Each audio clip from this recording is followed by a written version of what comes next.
We are here to remind the world that they have said never again, and that they have to honor that promise.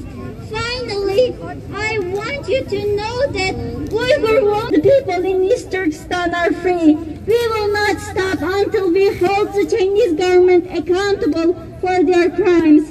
The world must know that China is committing genocide against my people in East Turkestan, separated from their children and made to work as slave laborers under the Chinese regime. And we are here to tell the Chinese government that we are standing against their oppression. We will not stop until we are here to seek justice for those Uyghur women who have been raped in the camps, who have been forced to marry Chinese men, who are undergoing forced sterilization and abortion, who have been forcibly...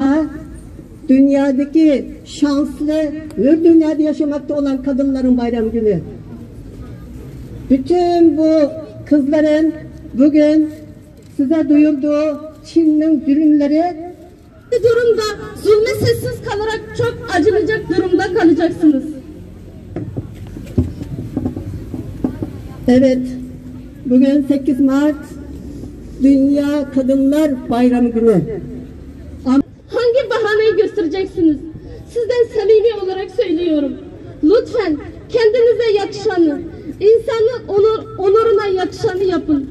Ve bu zulme herkes sus diyelim. Bu zulüm dur demeyecek misiniz?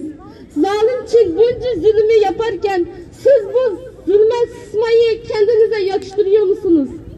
Kıyamette Allah'la hesap çekerken hangi bahaneyle susturulmayı